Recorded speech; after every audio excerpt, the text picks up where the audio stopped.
ಜೋಗಿಗೆ ಸಿಕ್ಕ ನಂಬಿಕೆ ಪಾಠ. ಹೊರನಾಡದ ಗಿರಿಪರ್ವತಗಳ ನಡುವೆ ಕುಳಿತಿರುವ ಒಂದು ಸಣ್ಣ ಹಳ್ಳಿ, ಹೆಸರು ನಂದಿಗಿರಿ. ಈ ಹಳ್ಳಿ ಹಸಿರಿನಿಂದ ಕೂಡಿದ್ದು ಪ್ರತಿ ವರ್ಷ ಜಾತ್ರೆಗೊಂದು ಹೆಸರಾಗಿತ್ತು, ನಂದಿ ದೇವರ ಜಾತ್ರೆ. ಹಳ್ಳಿಯಲ್ಲೊಂದು ಪ್ರಾಚೀನ ನಂದಿ ಮಂದಿರವಿದ್ದು ನೂರಾರು ವರ್ಷಗಳ ಇತಿಹಾಸ ಹೊಂದಿತ್ತು. ಈ ಹಳ್ಳಿಯಲ್ಲಿ ಬಡತನದಲ್ಲಿದ್ದರೂ ತಾವು ನಂಬಿದ ನಂಬಿಕೆಯ ಮೇಲೆ ಬಾಳುತ್ತಿದ್ದ ರೈತರು, ಹೊಣೆಗಾರ ಮಹಿಳೆಯರು, ಮಕ್ಕಳ ಹರ್ಷದಿಂದ ತುಂಬಿದ್ದ ಮನೆಯವರು ಇದ್ದರು. ಅವರಲ್ಲಿ ಒಂದಾಗಿ ಕೃಷ್ಣೇಗೌಡ ಮತ್ತು ಅವನ ಪತ್ನಿ ಗಂಗಮ್ಮ. ಕೃಷ್ಣೇಗೌಡನ ಕತೆ. ಕೃಷ್ಣೇಗೌಡ ಮಡಿಕೆ ಮಾರಿ ಜೀವನ ನಡೆಸುತ್ತಿದ್ದ.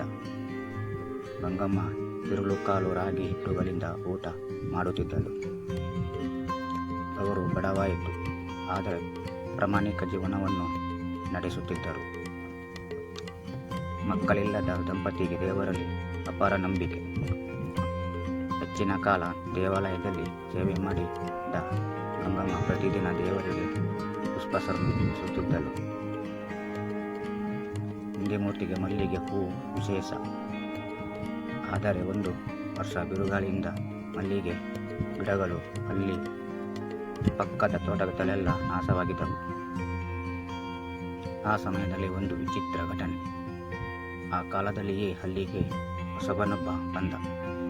ಅವನ ಹೆಸರು ಜೋಗಿ. ಜೋಗಿಯು ನಾನಾ ಊರುಗಳಲ್ಲಿ ತಿರುಗಾಡುತ್ತಿದ್ದ, ಹಾಡು ಹೇಳುತ್ತಿದ್ದ, ಜನರಿಗೆ ದಿವಟಿಗೆ ಹಾಕುತ್ತಿದ್ದ. ಅವನು ನಂದಿಗಿರಿಯ ದೇವರ ಬಗ್ಗೆ ಕೇಳಿದಾಗ ಅಚ್ಚರಿಯಿಂದ ಕೇಳಿದ, ನಿಮ್ಮ ದೇವರು ಜೀವಂತನೇ? ಗಂಗಮ್ಮ, ಅವನು ಬದುಕಿರುವ ದೇವರು, ನಾವು ಬೇಡಿದರೆ ಕೊಡುವನು. ಜೋಗಿಗೆ ನಂಬಿಕೆ ಇಲ್ಲ. ಆತನು ಗಂಗಮ್ಮನ ಕಣ್ಣು ಮುಂದೆ ನಂದಿಗೆ ಪ್ರಾರ್ಥನೆ ಮಾಡಿ, ಒಂದೇ ದಿನ ಈ ಹಳ್ಳಿಗೆ ಮಲ್ಲಿಗೆ ಹೂ ಬರಲಿ, ಆದರೆ ನಂಬುತ್ತೇನೆ. ಅದು ನಡೆದ ದಿನ ಆ ರಾತ್ರಿ ಭಾರಿ ಮಳೆ ಬಂದು ಹೋಯಿತು. ಬೆಳಿಗ್ಗೆ ಎದ್ದಾಗ ಎಲ್ಲರ ಕಣ್ಣು ಬಿಸಿಲಿನಲ್ಲಿ ಮಿಂಚಿದ್ದ ಅಜರದ ಮಳೆಗಳಿಗೆ ಬಿದ್ದು ಬಿಟ್ಟವು. ಎಲ್ಲೆಲ್ಲೂ ಮಲ್ಲಿಗೆ ಹೂಗಳು ಅರಳಿದವು. ಹಳ್ಳಿಯ ಮಡಿಕೆಗಳು, ದೇವರ ದೇವಸ್ಥಾನ, ಗಂಗಮ್ಮನ ಅಂಗನ, ಎಲ್ಲೆಲ್ಲೂ ನಂಬಿಕೆಯ ಚಾತುರ್ಯ. ಜೋಗಿಗೆ ಆಶ್ಚರ್ಯವಾಯಿತು. ಅವನು ದೇವಳಕ್ಕೆ ಹೋಗಿ ನಂದಿಮೂರ್ತಿಯ ಮುಂದೆ ನಮನ ಮಾಡಿದ.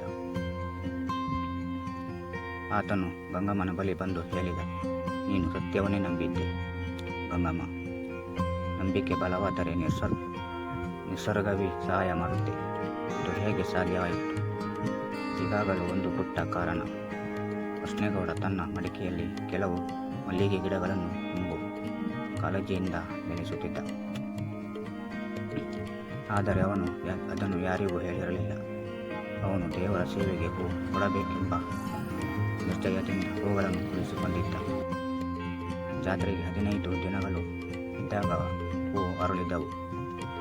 ಆದರೆ ನಿಶ್ಚಲವಾದ ದೇವರ ನಂಬಿಕೆಯು ಮಾತ್ರವೇ ಎಲ್ಲರ ಮನಸ್ಸಿಗೆ ಬೆಳಕು ತಂದಿತ್ತು. ಕಥೆಯ ಅಂತ್ಯ.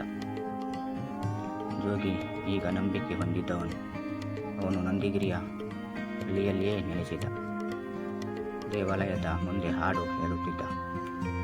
ಗಂಗಮ್ಮ ಮತ್ತು ಕೃಷ್ಣೇಗೌಡನು ದೇವರ ಸೇವೆಯನ್ನೇ ತಮ್ಮ ಜೀವನಾಗಿ ಮಾಡಿಕೊಂಡಿದ್ದರು.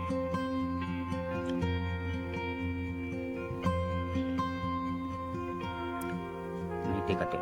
ನಂಬಿಕೆ ಮಾತ್ರವಲ್ಲ, ಶ್ರಮವೂ ಇರಬೇಕು. ಸತ್ಯ ಮಾರ್ಗದಲ್ಲಿ ನಡೆಯುವವರಿಗೆ ದೇವರ ಕೃಪೆ ಸಿಗುತ್ತದೆ.